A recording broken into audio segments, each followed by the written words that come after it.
Ladies and gentlemen, welcome to another live edition of Down the Rabbit Hole. Tonight is April 18th, 2012, one night before the anniversary of the Oklahoma City bombing. Now, I wanted to spend the 2 hours tonight going over the Oklahoma City bombing, and I could have sat here and just blabbed to you guys, perhaps maybe played an audio clip here or there from a film or two. But rather than do that, I decided to do something a little better. And tonight, I was able to get two of my friends, two men you've heard before on the show, two filmmakers, two members of the team, I should say, that created this film, A Noble Lie. I want to welcome back to the show James Lane and Holland Vandennieuwenhof. Welcome back. Popeye, thank you for having us on. Appreciate it, man. Yeah, I was excited actually back on your show, Popeye. You were in a great outfit here. Yeah, we had a great time last time. I mean, we covered a lot of information that we're not normally able to cover on other shows, man. You really covered the spectrum. Well, feel free to be, open and speak your mind about whatever you want. You know, if there's something that you guys didn't get a chance to speak about on any of your interviews today, because, by the way, ladies and gentlemen, these guys are like supermen. They've been doing interviews all day because tomorrow is obviously the anniversary of the bombing, and your film is pretty much the quintessential film out there now about what happened. I have a lot of new listeners now, so let's get right into it a little bit. Either one of you two guys could decide which one of you wants to start, but go ahead and give the listeners a little bit of information about the bombing and what you've uncovered so far and why your film is so important. For those of you interested, of course, you can go to anoblelie.com. But I guess I should start out with the official story because a lot of younger people may not be especially familiar with the story, especially if they didn't live through it and see it on the news.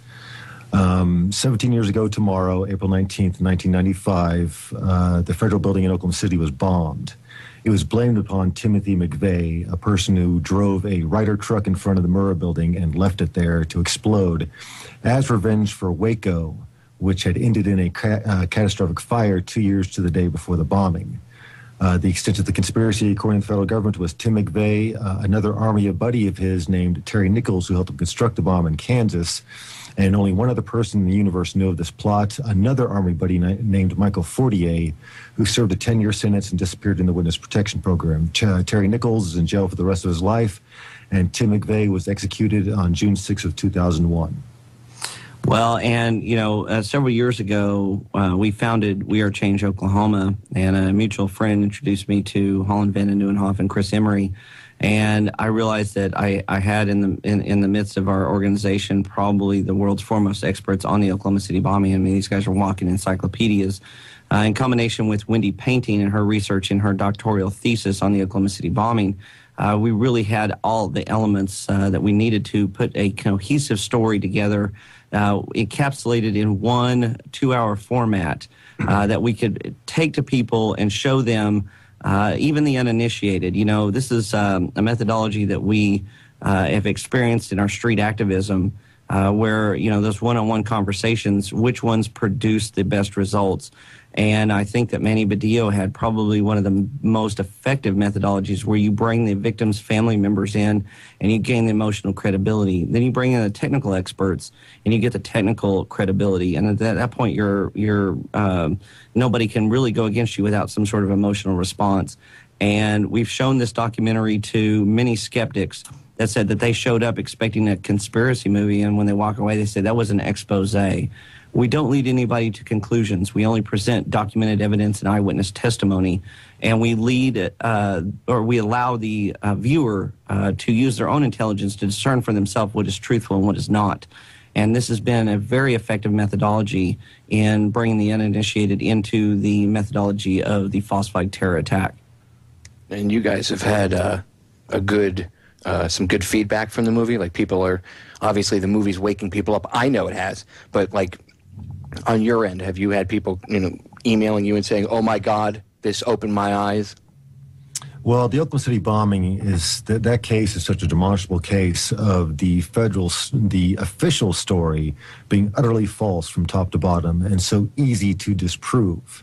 And when you realize the magnitude of that lie, when people realize for a fact that their government is capable of committing this kind of cover-up on this kind of atrocity, contrary to every kind of program we've been given our entire life, people can realize that this kind of government can lie, cheat, and steal about anything. So it is a wake-up tool, and it's also a way to rob the ruling class of their, or whatever you want to call them, of their false flag terror tool, exposing it and exposing its machinations. So if they try it again, people will wake up immediately. You have to remember that the Oklahoma City bombing happened in 1995 in the infancy of the internet, and certainly the dissemination of information wasn't not even a percentile of what it is today. If they tried something as sloppy as Oklahoma City again right now, I think it would blow up in their face immediately. Hopefully, we are learning faster than they can learn to cover things up. Well, and we took what would have been a 10-hour documentary and boiled it down to the most provable essence, and that's what got it down to 2 hours. And I think that when we look at people like Kurt Haskell, who saw the underwear bomber, who had questions about the official story of 9/11 and said that he was determined not to allow a cover-up to happen in that event, we see how exposing the methodology of state terror actually saves lives. And I think that we are actually taking the tool of the false flag terror attack out of the toolbox of the global oligarchy. And this is truly saving lives. That's why when you go to ennoblelie.com, you get the documentary. You can show this to your friends and family, and it's presented in such a way that the uninitiated, it's palatable to them, and they're able to watch it and, again, discern for themselves what's factual. I got to say, before I had seen your movie, the only other movie I'd seen, there was a YouTube link I remember you had sent me a long time ago, James, that I had watched. You guys might have even put it together, or somebody in We Are Change Oklahoma might have put it together. It was a movie about, it was kind of like, you could tell it wasn't, super professionally, funded or anything like that. But it brought a lot of evidence about a lot of the stuff that I had never seen before. And besides that, I'd only seen that other one. What is it called? Murder in the Heartland. So there's really no other good films out there. I mean, Murder in the Heartland's great, but you guys knocked it out of the friggin' park.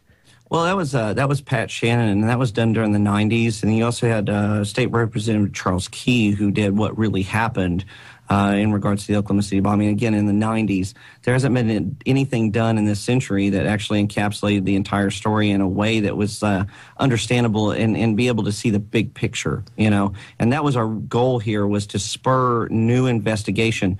There are so many people that investigate the incident of 9/11, but there's no real investigation about the Oklahoma City bombing beyond what, this small group of people have done. We wanted to present this to the world and spur people to do their own research and actually, bring new information to light. We hope to encourage folks with what we have done here and actually, get them involved in this cover-up, because it is so easy to expose. It's so easy to poke holes through the official story, much more so than any other false flag that I've ever seen. And I think it's a shame that there's not more information out there about it. That's why we had to do this. It is an amazing film. I'm going to cut you guys off right there. Ladies and gentlemen, don't go anywhere. 3 minutes. We'll be right back. Break time is fast. You know how my show goes. Blink of an eye. Don't go anywhere. We will be right back. What you did that day, kill your own citizens to advance your ways. All my real patriots stand up and say 9/11. The Oklahoma City bombing was an inside job. I hate that term inside job, though, because it's so it just sounds prepackaged, like it's you stamp it out and send it out for shipping. It's not neutral anymore. It's taken on a life of its own. Well, and when we were in New York 2 years ago, Michael Walters had actually done the T-shirts for We Are Change for the street action, and it just said "Defend the Republic." And I had many people, New Yorkers, just come up to me and said, "That's the best T-shirt you guys ever had." The inside job idea, I think, while it is palatable to those of us that understand the bigger picture, the people that don't understand it, it's offensive to them. And just something as simple as "Defend the Republic" was very well received. I agree, and I catch myself I have a bumper sticker that says 9/11 was an inside job. I like to, whatever. It's been on my. You like to get pulled over? Yeah, right. I've always had usually positive. The only interaction I ever had was positive from truckers, people driving by, honking, giving me a thumbs up.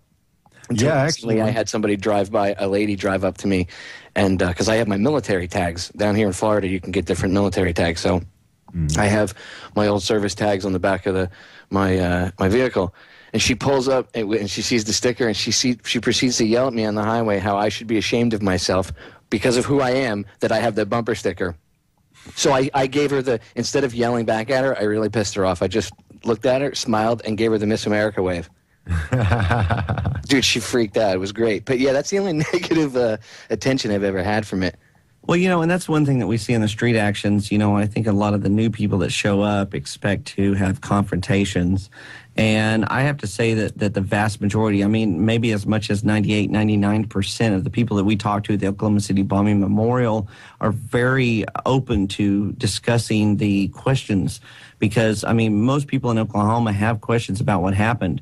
It's been very rare that we ever encounter anybody that's negative, and it's really light. And to that point, tomorrow at 8 a.m. at the Oklahoma City Bombing Memorial here in Oklahoma City, we will be doing a major street action with We Are Change Oklahoma. We're going to be handing out 500 free copies of the documentary A Noble Lie to all of the people that are present at the memorial ceremony, getting the earful of the official story. We're going to be there, giving the truth to the people that have been lied to for so long. And, anybody that is within driving range, everybody is welcome. You can come out and you can talk to people, or you can not. Just simply hand out DVDs, or you can get on those one-on-one conversations and change minds, whatever you're comfortable with, but everybody is welcome. So you guys are actually handing out copies. What did you say, 500 copies of the movie? 500 copies of the movie. That's amazing. Pocket. Yes, we're just, to us, that was our whole goal in this movie. That's a lot of copies, by the way, just in case anybody is not sure, for like a street action. That's a lot. Well, obviously we wanted to break even. Most of this documentary was produced out of our own pocket, and we've done it at this point, and we just want to kind of give back. It's about getting the message out to the people and countering the official narrative.